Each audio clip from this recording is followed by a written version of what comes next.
Muchas gracias, Jorge, por estar con nosotros el día de hoy. Te escuchamos. Muchas gracias, Estrella.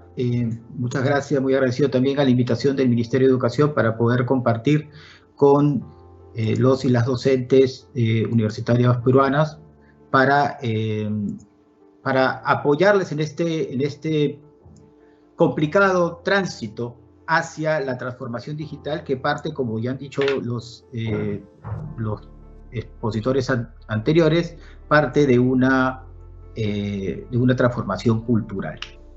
Hace 20 años, cuando se iniciaba la discusión sobre la sociedad de la información y las cumbres que se realizaron a inicios del milenio, nos preguntábamos sobre ¿para qué las tecnologías?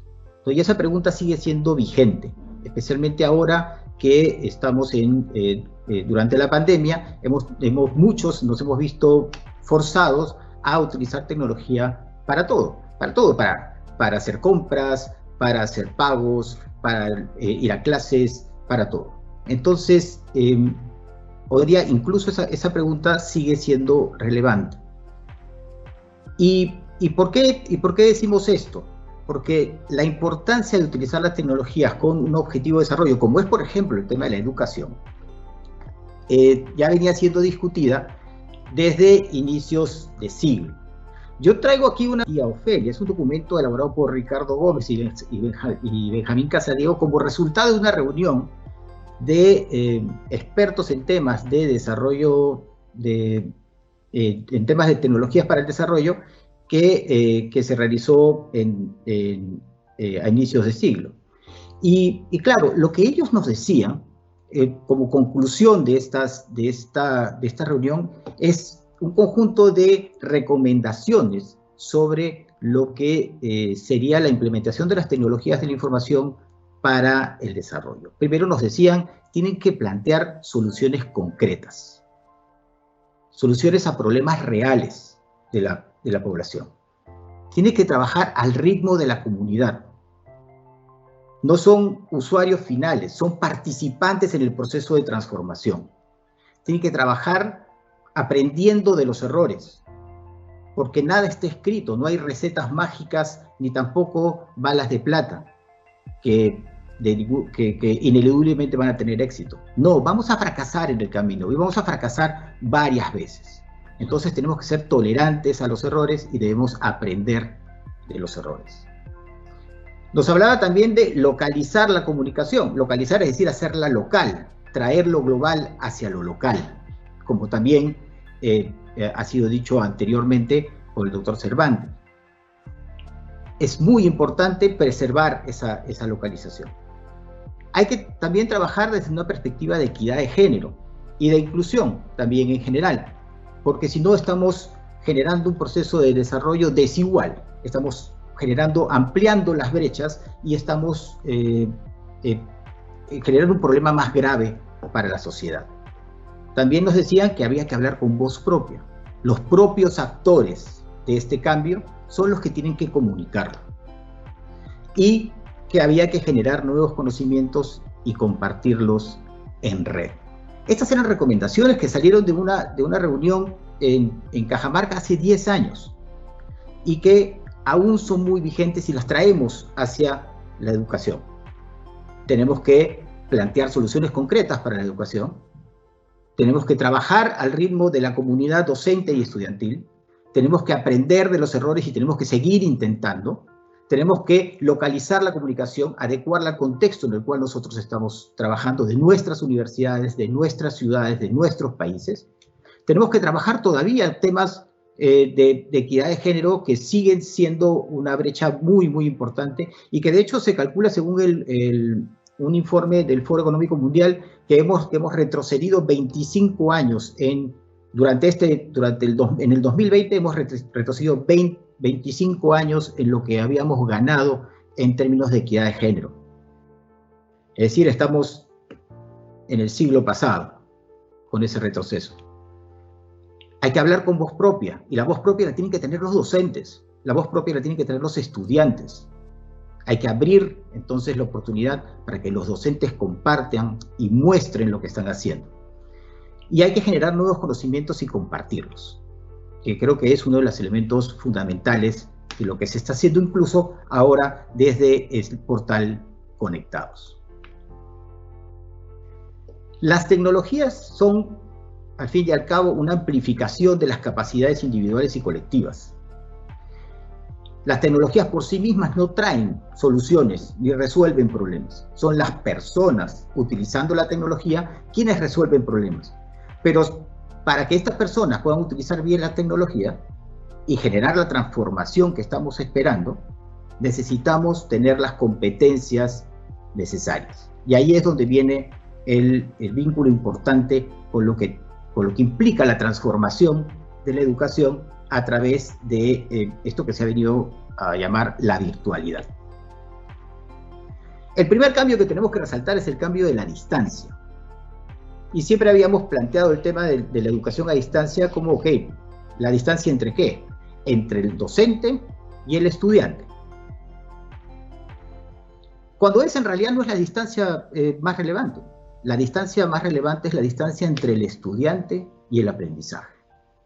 Si existe distancia entre el estudiante y el aprendizaje, entonces estamos en problemas. ¿Y cuándo existe distancia entre el estudiante y el aprendizaje? Cuando no hay motivación. Cuando el estudiante se siente obligado a aprender.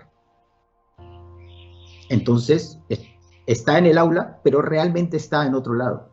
Podría estar conectado, pero en realidad está preocupado por otras cosas.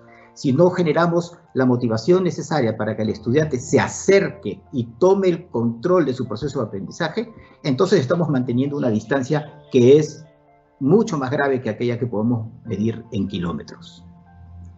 Otro elemento importante es el tiempo. El tiempo es clave para el estudiante. Un estudiante motivado estudia en el momento en el cual está motivado. No estudia en el momento en que el docente espera que estudie. Ni en el momento en el cual está establecido en el horario que debe estudiar, sino en el momento en el cual está motivado para hacerlo. Entonces, el tiempo en las horas del día que se dedican para el estudio tiene que ser también atendido como un cambio. Y esto nos permite las tecnologías. Aquí es donde se habla del aprendizaje asíncrono. ¿Cuándo es asíncrono? Cuando es en el tiempo del estudiante. ¿Y cuándo es síncrono? Cuando es en el tiempo del docente, ¿no? Entonces, tenemos que comenzar a aprovechar la flexibilidad del tiempo a partir de lo que hemos aprendido con la educación en línea. Pero además tenemos que romper la barrera del tiempo. Y esto también ha sido señalado anteriormente por quienes me antecedieron sobre el tema de la educación para toda la vida.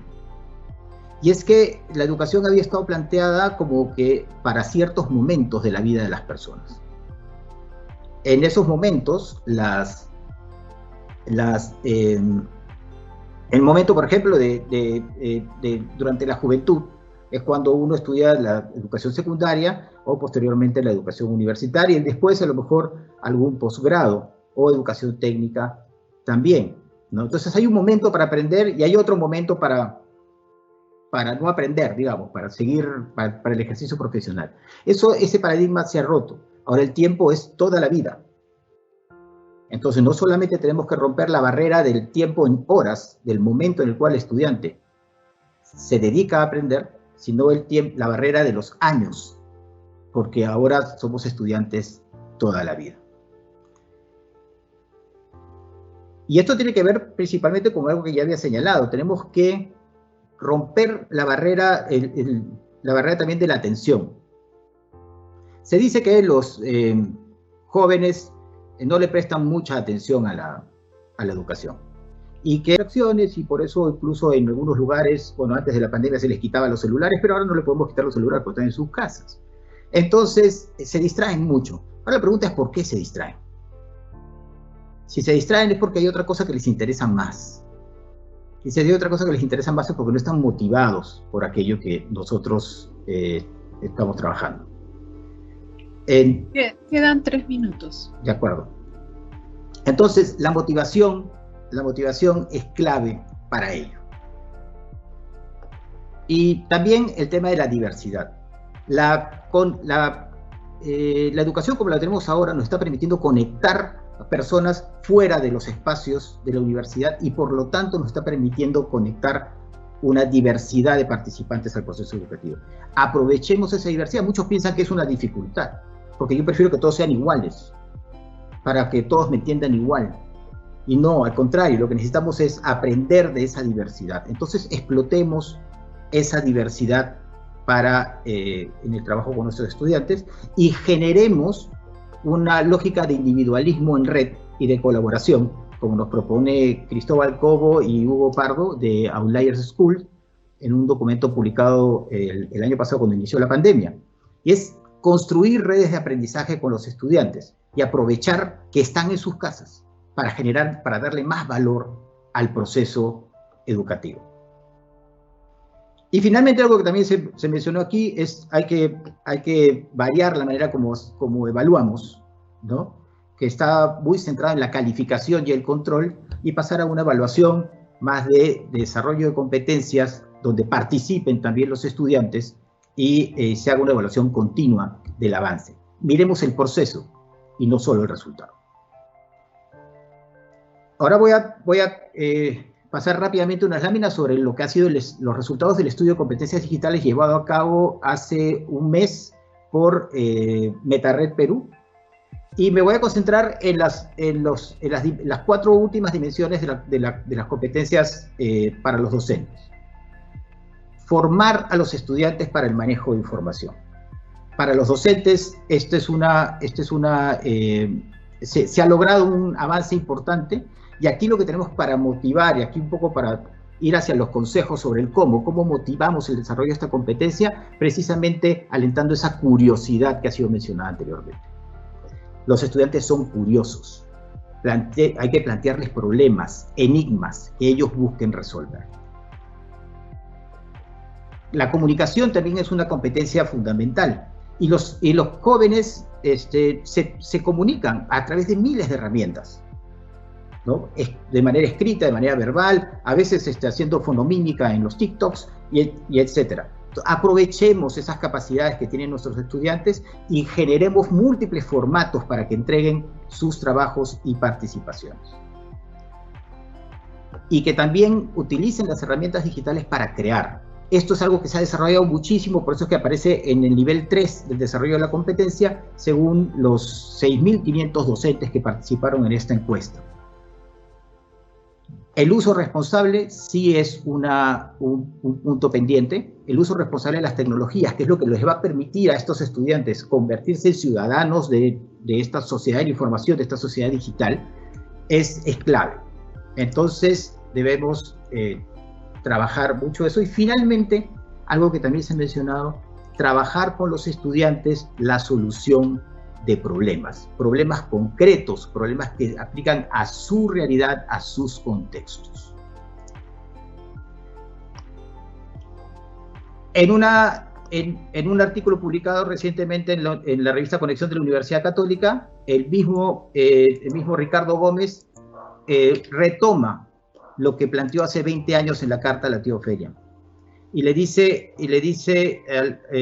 ese retomar se encuentra con que hemos encontrado, quienes trabajábamos para las tecnologías para el desarrollo, con una realidad distinta a la que esperábamos. Ahora hay desinformación, hay polarización, hay brechas y desigualdad, hay una sociedad hipervigilada, hay soledad en la multitud, hay control algorítmico y estamos llegando a una era de las máquinas que amenaza el trabajo de las personas.